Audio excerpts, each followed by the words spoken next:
From the heart of Dubai, where tomorrow is being built today, to the world. Welcome to the CTO Show with Mehmet. Here, we redefine technology and reimagine possibilities.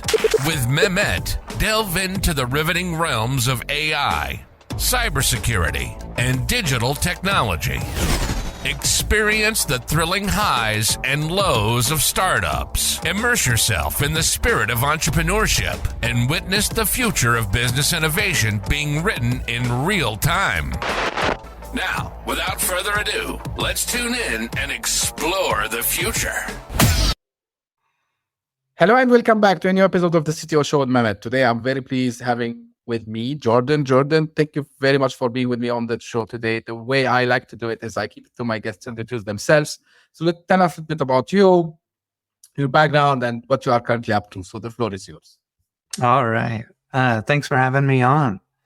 I'm Jordan. I started the SatoriNet project. That's a project that is brings together a bunch of computers on a network across the globe to focus on predicting the future. And so we've just launched, and we're just getting started. So that's kind of a little bit about me. Before this, I was the lead developer at a blockchain startup called Moontree. Cool. So Jordan, what brought you to blockchain and this area of technology? I was always interested in blockchain technology. When I first heard about it, the very first time I heard about it, I kind of didn't believe it was possible. I thought, oh, okay. I didn't assume that distributed consensus was something that could actually exist. And then when I discovered, oh, this is how it works, I kind of fell in love with the technology because I saw that it could allow us to kind of come into consensus with each other and know the truth about what we all believe and what we all think in a way that we didn't rely on any single individual. So I found that to be extremely intriguing when I very first found it. And ever since then, I've wanted to work in blockchain, do things in blockchain, and bring that world about, I guess. That's fantastic. Now, when you were mentioning about your current startup SatoriNet, you said like blockchain to predict future. Like, right. To me, this is like something exciting. Like, can you walk me through how blockchain can predict? What's the philosophy behind it? Like, how did you come up with such a possible? And what kind of future are we talking about? Future in general? Is it like predicting, for example, how the stock market would be, let's say, in the coming days, months, or so on? So I would love to hear more from you, Jordan. Okay, yeah. I had this idea before I even heard of blockchain. And so when I finally kind of looked at blockchain, I realized it was a way to create this decentralized network. Okay, so the idea was, why don't we create a network of computers on the earth that are always watching various metrics out there in the real world? They're watching the real world. Government statistics, economic prices, like maybe metrics about our physical environment, ocean temperatures, like everything. Let's just watch all the metrics that we can gather. And let's have this network focus on prediction of the future of each one of those networks. That was my idea. Quite a while ago, I was in college learning about how the brain works. And we are only intelligent because our brain is so efficient, and it gets its efficiency in large part by predicting the future of everything that it sees and hears. We have a lot of data flowing into our bodies at any time through our eyes, through our ears, touch, everything. And all that data is being anticipated before it ever comes. We try to see the future. That's what our brain is subconsciously doing all the time about everything. And so I said, well, why don't we start trying to implement that pattern in computers on the earth, not some centralized supercomputer, but why don't we just try to do it on a large network? And so that was kind of the inspiration, and that was over 10 years ago. When I saw blockchain and I saw that this might be possible, I did try to implement it, but had the wrong approach back then. I tried to implement it as a blockchain distributed consensus technology. And that was really not quite the right approach because it was too difficult to do, too difficult to get that to scale. It just wasn't right. So I put it on the back burner and thought, well, maybe there will come a time when I can see a different way to create this. And about 2 years ago, I started, I think, the right approach. So, yeah. A lot of exciting things still to me,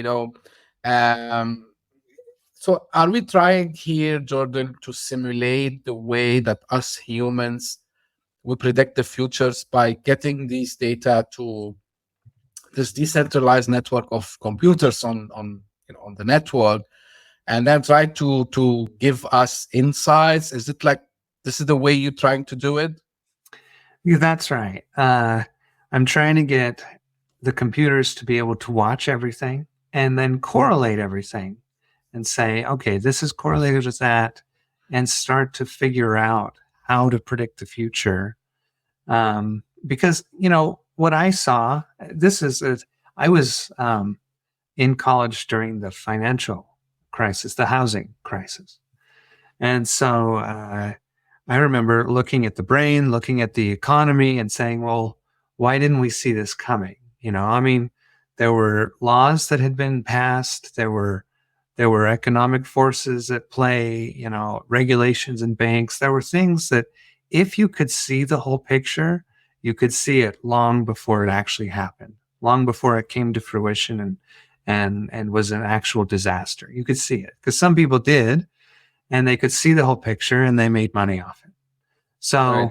Some people did, right? But we don't have the bandwidth to figure out who knows what about what to kind of figure out where the real experts are and, who's making predictions that are not so good versus. But if we had all the bandwidth in the world and we could just not sleep and not eat and just think about the future 24/7, like computers could, then we could have seen that coming and we would have been warned and it never would have been a disaster. So yeah, exactly what you said. We want the network to exist so that we can anticipate events that we couldn't anticipate otherwise. Cool. Now, putting for the time being the technology aside and taking it a little bit from, let's say, philosophical point of view, right? So, and you mentioned about the intelligence here. Now, of course, nowadays everyone talks about artificial intelligence and all these things. Now, and I'm not saying this, Jordan, I'm not asking this to kind of a challenge or trying to, because I had a very interesting discussion a couple of days back with someone, about, the concept of the black swans, right? So a black swan, right? So it's something that no one can predict actually. So, and, like maybe they said the COVID is something like this, that the financial crisis, they said it was something like this. Now, if I want to put this into the from philosophical point of view, not technology, into what you're trying to do. So do you think like this will make the theory of the black swan something like not true? Because it's a theory after all, and as we know, like a theory is just a theory. Like it's not like something proven. It's like that. Someone who claims something, they have some, facts. They say, yeah, based on these facts, I think it's a theory. So from your point of view, from a philosophical point of view, and with the intelligence that we're talking about, which is now given to the machines, do you think that can debunk this the theory? What's your point of view? I don't. I think the black swan events are always going to stick with us, and I think it's impossible to get rid of them, but they are their rate of occurrence is a function of what we understand about the universe. And so, like, if you take a baby, just a newborn infant, the brain is in that baby's head and it's trying to figure out what is going on because it's getting a bunch of data, right? It's getting data from your eyes, from the ears, everywhere, right? It's bombarded with data. And everything that it experiences at all times is a black swan event. It couldn't have predicted any of it.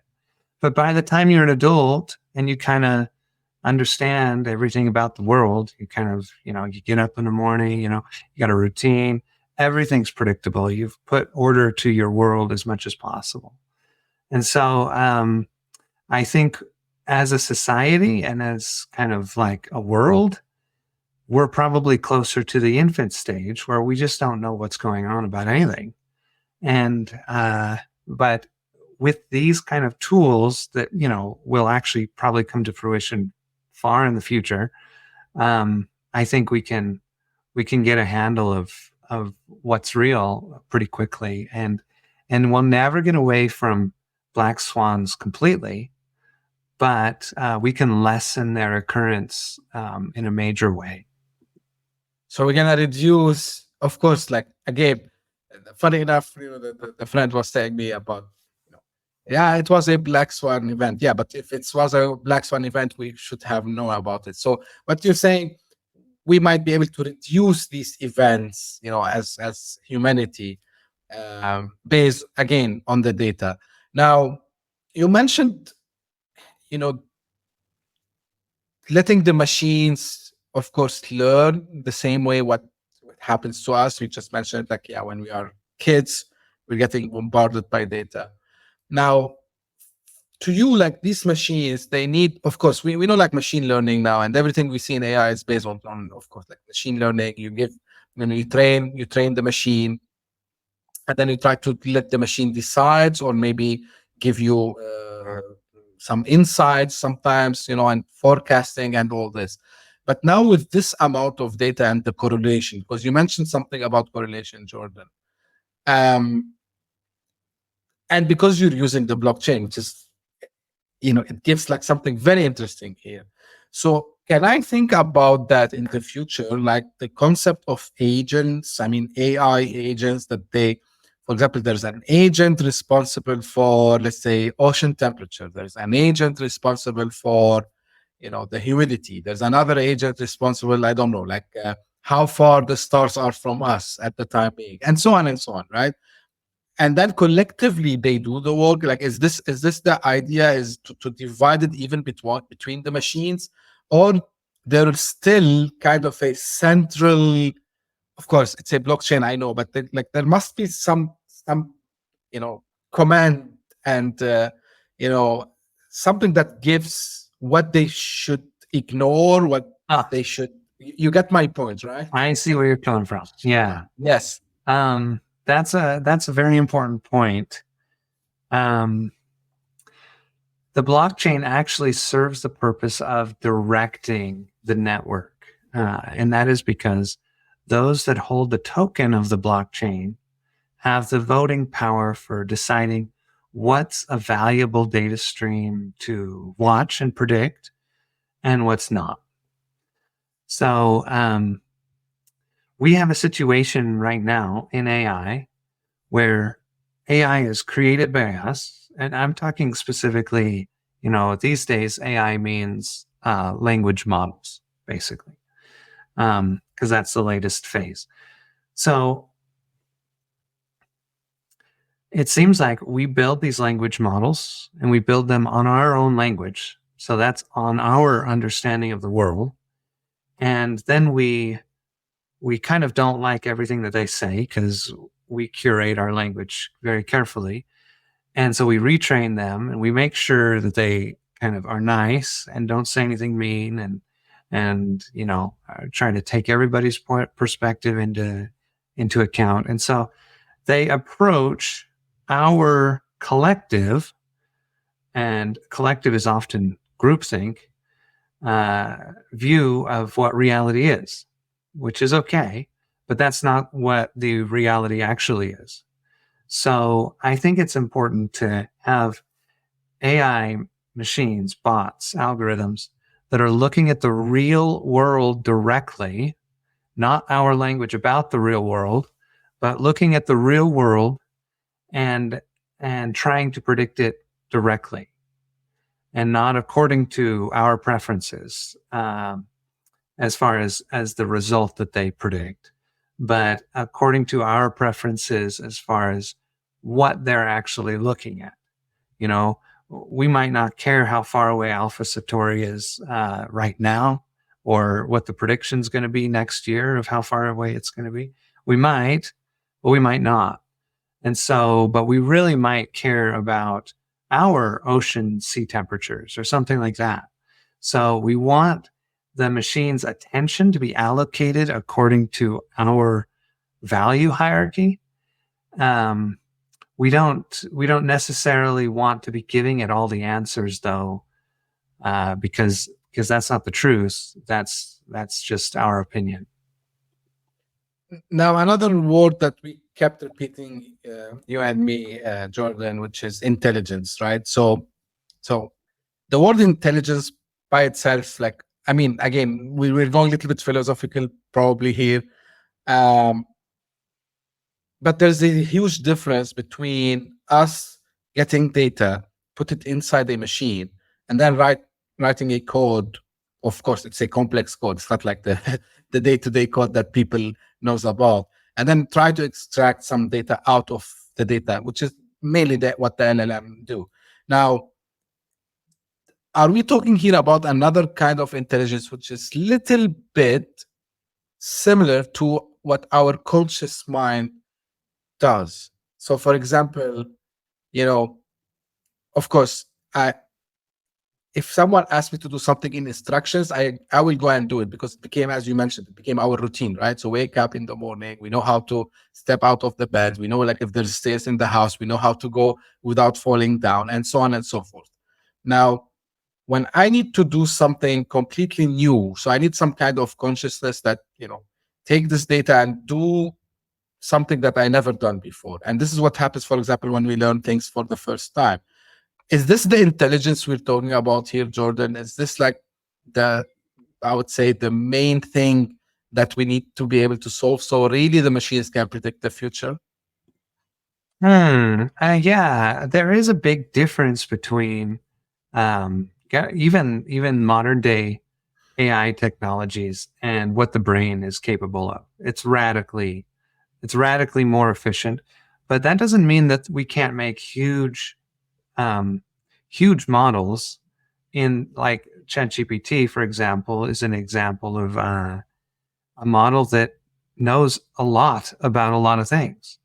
And so you can't, I think what the paradigm is that big models is good enough. Like, that's all you need.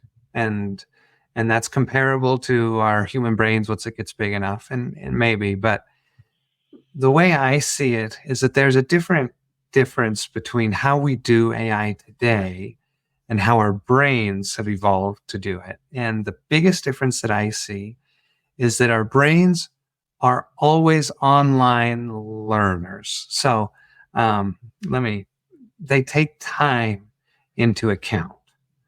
They don't batch process data. So if you're going to build ChatGPT, for example, you're going to take months to get the data, and then to curate it. And then you're going to take months to train the model. And then after a year or something, you're going to realize that the language has shifted, our technology is better, and we're going to rebuild the whole model. We're going to do all that again, and we're going to come up with a new model. And that's kind of the iterative feature of, so it's iterating at like a yearly schedule, right? Not very fast. Our brains are rewiring themselves all the time. And so we do things in real time. And that's, I think, the main difference between the technology that we have today And the ideal form of intelligence is that we're not just building one big model once, we are always updating it and updating it incrementally. So, yeah, I think that's probably the biggest difference and probably what gives us whatever kind of humanness we have over machines. That's really interesting, Jordan, because when you were mentioning about how our brain functions, so and if we want to simulate, let's say, the same thing on machines, I think there would be a need for a huge compute power behind this, right? Because I think I saw a video a couple of weeks back, when they tried to simulate the worm, right? So there's even I think it's a Python script where you can simulate a worm life and and so on. And they said like it consume a lot of compute power. So and this is like just I think it's a one cell worm, something like this, right? Wow. So yeah, so if we're gonna do the same thing, so does it mean like we are still have a lot of time in front of us until we reach? Because this is another debate, Jordan, and I'm sure like you're aware of about it, about the concept of AGI, right? So and people sometimes get scared from AGI, and are we far? Are we close? Some people they say it's like just in 2 years' time. Some people they say no, we still need like probably maybe 10, 15 years to reach it.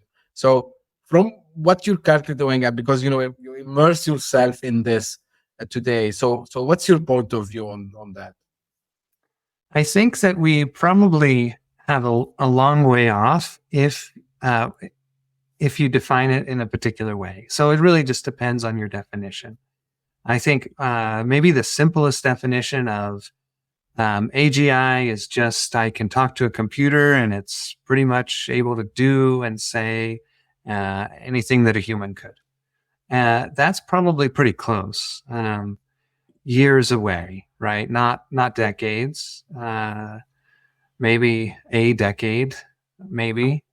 But that could just be, it doesn't mean it's architected the same way as our brain. So to get it to that level or beyond, I think that's probably quite a ways away.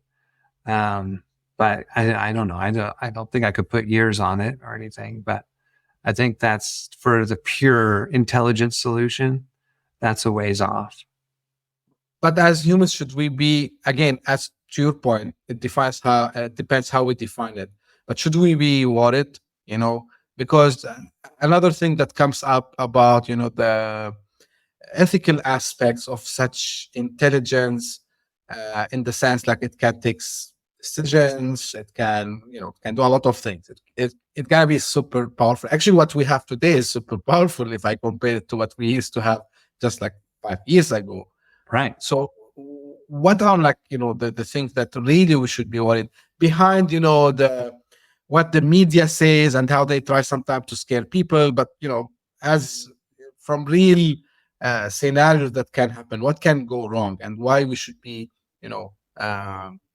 aware of these threats, so at least we can be prepared from now. That's a good question. I'm not sure we can anticipate. I think one thing we can see in the near future is that everybody treats our large language models as sources of truth, which is okay. It's the typical pattern. You're born into a society, you have a culture. That culture's been around a while. It's had a lot of brains in it. And so we typically tend to outsource whatever thinking we feel like we can to the culture so that we don't have to do it, because it's work, right? So if you can outsource it, you can get something for nothing. It's great. So we tend to do that. But what we're doing now is treating these large language models, which are essentially our explicitly defined groupthink now. We're treating them as sources of truth, and they're not. They're sources of our opinion. And so I think that's kind of an immediate threat. That's not great, I think. But as far as long-term goes, I think what we need to do is make stuff that can anticipate the future better than we can, like Satori. And that's kind of the reason is so the environment is evolving really fast, the technological environment. And it's faster than we've ever lived in an environment, right? It's faster than our social environment evolved. It's faster than our physical environment evolved before that. And now we're in this, it's faster than the Industrial Revolution environment, living in large nation states and all that. And that was dangerous. We developed the atomic bomb and all that. But now we're in a new phase where it's the technological phase and everything is way faster. And so we can't anticipate that future very well. And so I kind of think this is the reason we need this. But I would also say, I don't think we should be afraid. I don't think we should be fearful until we actually see a reason. And then as soon as you see a reason, you just change it as fast as you can. So fear, I don't think is a good default mode. Absolutely. And to your point, Jordan, I want to, highlight something important you said about, it's like the source of truth. And if we think, let's forget AI for a moment, search engines and Google specifically became source of truth because, when you ask someone about something, hey, go and check it on Google, right? Or, if they don't like Google, they can go on another search engine. But I mean, they take the information that comes out from there for granted and, they don't go and check on it. And I think what's happening with AI is the same thing. Oh, because, the AI said this, okay, this is true. And again, and this is what we kept saying here, at least in my podcast, like AI is the large language model is, garbage in, garbage out. So if you train on wrong data, it's going to give you wrong data and you need to go and check the source. And this brings me to the next question, Jordan. There's also a discussion about the source of these large language models. So, there's a debate that happened recently, and we know that there are other reasons behind it, making these large language models open source so everyone can go and check, from where they get the data. And, Elon Musk, he was very harsh on Sam Altman and, saying like, yeah, you call it OpenAI, but you have a closed source and we don't know actually what data you put in. And I'm asking this question because you're doing it on a blockchain, and blockchain is a very transparent technology because you can see who's doing what at any point in time. So is that also something, with what you're currently doing with SatoriNet, that making sure that whatever comes to these, let's say machines that they are part of the massive intelligence that you are aiming to build with this network, to make it also open source so everyone knows from where this data came? That's right. Yeah, it is open source.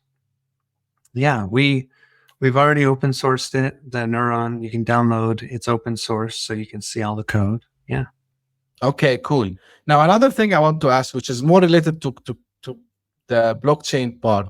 Now, as you know, Jordan, whenever we see a new blockchain project, so it's associated with tokens, right, and cryptocurrency. In that, arena, if I might say, how actually this works? Because, is there a alt currency that gonna be, getting distributed to the network? How that would exactly work, and who get these coins? So I think the blockchain can allow us to decentralize AI as well. And so we want to decentralize its production. So anybody can download the Satori neuron to their machine at home or whatever, and run it on their machine. And so it's actually using their cycles, their CPU, their RAM. It's using their bandwidth. So this way we distribute the the work that has to be done. And for that, they receive a token, or the neuron receives a token, earns a token. That token is a token of governance. So like I said, I think the point of crypto in general should be governance. And so it has a governance token over the network so that it can be used to vote on which data streams are important and valuable. And I think that's kind of the role of the token, is to decentralize the benefit of AI, decentralize its production, and decentralize its control, because we need a unit of control over the more intelligent worldwide network. And that's the currency. That's the governance token. And who will be doing the voting, Jordan? Us? Like, I mean, the users of the network? Anybody who has token. Yes. Okay, that's really, really interesting. Now, coming back to the speed, and this question just popped up in my head now, because we are discussing the speed and the amount of data that needs to be processed and so on. And we know, like, even if we have, a lot of machines which are part of the network, still we're gonna need more. Do you anticipate, like, if we have a breakthrough in some other technologies? Mainly everyone nowadays talks about, quantum computing, for example.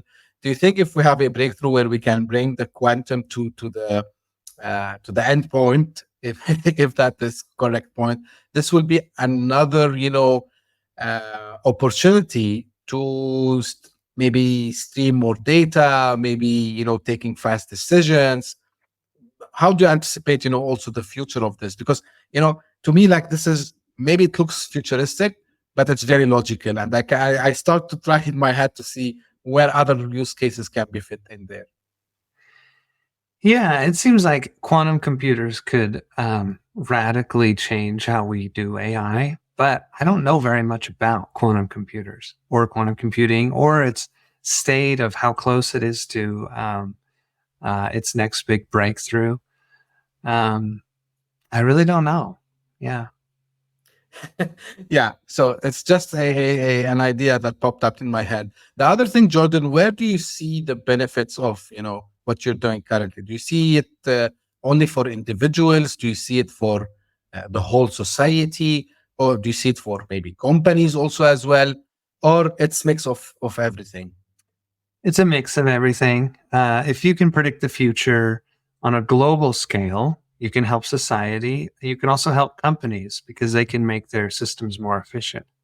If you can predict it on an individual scale, like instead of broadcasting all predictions out for free, you give certain predictions to people for a fee, a private offering, essentially. Then they can make their processes, their internal processes, more efficient as well. So I think increasing the efficiency increases our wealth and increases everybody's standard of living and helps everybody. Mm-hmm. So I do see that as well. That's interesting. And when you started to talk to people, Jordan, and I know, like, this is part of the journey when you're building anything, regardless. So what were, the main things that people were skeptical about when you start to talk about your project? And, were you in a situation where, like, really you felt like, okay, I think this will not work, or, and then something happened and then you overcame this challenge? So I'm interested to hear about, like, also this part of the story. Well, like I said, I tried to build this back in like 2013, 14, and just couldn't get it, because what I was trying to do was use blockchain as the very base layer, build a competitor, build a competing algorithm to proof of work, maybe proof of prediction. And it was too complicated. The cool thing about proof of work is that it's simple. And so, and then it can be easily distributed. a proof of prediction, it's too nuanced, too complicated. So I wasn't able to, what I wanted to do was build a blockchain that would manifest the rest of the network all by itself, right? I wasn't able to accomplish it in that order. So I just had to, I never thought it was a bad idea, but I did think I must not understand something about what needs to be done here. I must not have the right approach. And so I just had to put it on the back burner and wait until I figured it out. So I came at it from the AI angle this time. This time I said, okay, I see what we can do. We can build an AI engine, distribute that, and attach the blockchain to it. And that way we can have the decentralization of the blockchain, but we start with the AI instead. And so that, I think that's the right approach. It may be possible to do it in the pure fashion that I wanted to do it in the first place, but it's beyond me, and it might be beyond everybody. I don't know. So, Yeah. yeah. Where do you aim to take this, Jordan? Like, where do you anticipate SatoriNet to be? As far as timeline, gosh, I don't know, because these things take a long time. And they always seem to take way longer in the short run than you expect. And then in the long run, they just snap, they just pop. And so I don't know. But what I would like to see is that we're able to get it running well and get it up in so that it's making predictions reliably and consistently about the things that we all care about. So I'd like to see the public good, the open predictions public good, kind of come to its full fruition within a few years. That's what I would think is ideal. And then on top of that, we can increase the efficiency by doing the private good as well. But we don't want to start that until after the public good has come to fruition. But that's kind of the timeline. I think it'll probably take longer than what I'd like to see. But that's okay. As long as we're making progress towards the goal, that's kind of my goal. Now, before I ask you the final question, I know this is you're doing this, offering it for open for everyone, and it's free. So, is it like a impact project? Are you planning to monetize it later? Just out of curiosity, I'm asking you this question. Yeah, I think it can probably stay afloat on its own just through the dev fee. So the token that gets minted, the token has an attribute where part of it goes to a dev fee, and that's to support the development of the network. And this isn't something new. A lot of projects do this kind of thing. What they usually do, though, is they set it at a number, or they have some predefined thing. And what we wanted to do is give the community of token holders the ability to define it. So give them control over it through vote. It's a governance token, after all, right? Right. So if the community thinks that the developers are not doing a good job, they can vote the dev fee down. And so if they think they're doing a good job, then they can vote it up. And so really it just depends on how much the community appreciates the development that's occurring. And so I think that's sustainable. That way it can exist in perpetuity as long as the community likes what's going on. But as far as so the organization is set up as a nonprofit, so it doesn't really make a profit, but you could build ancillary products on top of it eventually. But that's not really my goal. My goal is to focus on the public good. predicting the future of everything for everybody. So those other things might come later, but that's not what I'm focused on. Cool. That's good to know, Jordan. And I always appreciate anyone who's trying to do something for the public good. So that's fantastic. Finally, Jordan, anything you, based on the discussion that we had today, anything you want to tell the listeners about, AI and the future and intelligence that maybe I didn't ask you about? And also, I know you have put the website there, so I'm just asking how people can get in touch and know more about the project. Yeah, SatoriNet.io is the website. They can just go there, look at it. It's still in its infancy. The website is kind of simple and not very flashy. So you can go there, but you can see what it's about. There's a video. And you can see what we're trying to build. You can even download it right now. It's available for download for free. You can try it out if you like it. One thing we want to do with this piece of software that people can download is we want to make it so that people don't have to use it for Satori.